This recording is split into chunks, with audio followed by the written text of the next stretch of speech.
let's talk a little bit about your process as a writer yourself, and specifically thinking about how you write for young audiences when you've done that, writing for different age groups.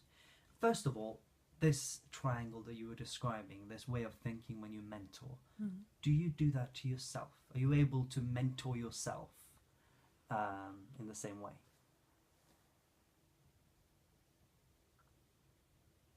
I'm aware that I should be able to mentor myself, and sometimes I manage to remind myself in the heat of the creative process to do so. But it's a hard one. And I wrote my 2 main plays for youth and children. First one for youth about 6 years ago, and then for children about 4 years ago. And I don't think at that time I had enough experience to know the things I know now. And this is such a rotten deal that we live in this sort of narrative that sort of spans through time in this sort of very organized matter, and that I cannot go back and visit myself at that time and tell myself this. But that's how it is. Milan Kundera says that life is a sketch, and you're never ever able to fill in the blanks or correct it or even color it. So the plays are the way they are.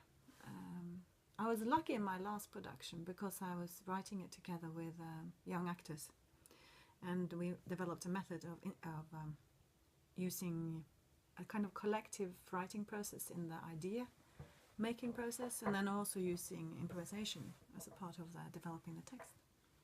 So that, in a way, that made a triangle for me and made me a better writer. You say in a sense that the process guided you, yeah, in a sense. The process dramaturged you, as it were. Yeah, exactly. And I guess now what I have to do is to, if I don't have a dramaturg like me to guide me, since there's very few who have this sort of practical, a lot of the dramaturgs who work with don't really have the practical part of the practical developing work. They work with you when a text is half finished or almost finished. They don't start with you.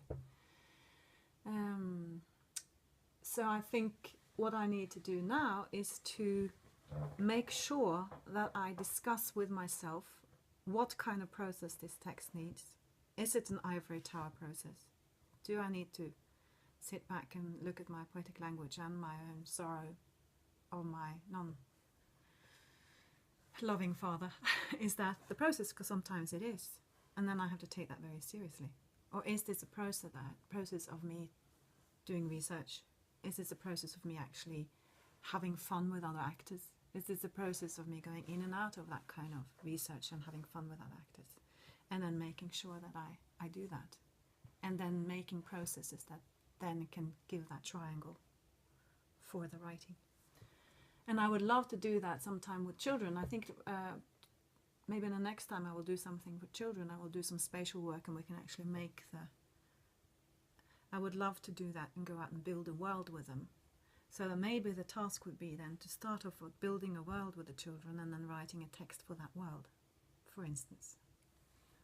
So, but this figuring out like which process to choose seems to me you have to have quite a lot of experience. Yes.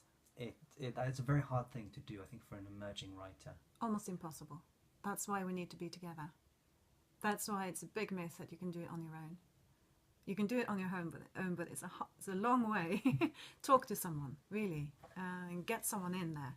Talk to someone you respect and someone who you know will listen to you carefully and not jump into conclusions. And never ever be satisfied before you get that person. Be critical of your mentors and of your peers. I think that's really important. I was very gullible, and I believed a lot of bullshit. But yeah, there's nothing to kind of substitute actual life experience, though.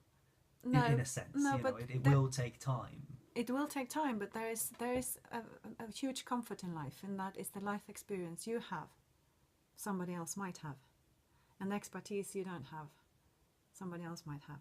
That's why theatre works, because we work together, And the thing is that the writer has been excluded from that collective. And I think both sides have lost out on it. So the theatre is less interested in content and in how to tell things, and more interested in producing it, and more interested in making it than to understand it. And the writer is more interested in making him or herself happy with their own text, instead of how can I put it into a context where there's other people involved. And I think to merge those things, even for young writers, is a good thing. But they need to be careful, of course, to have good mentors. And that's why I think projects like Theatre Café is such a wonderful idea, because it can offer that.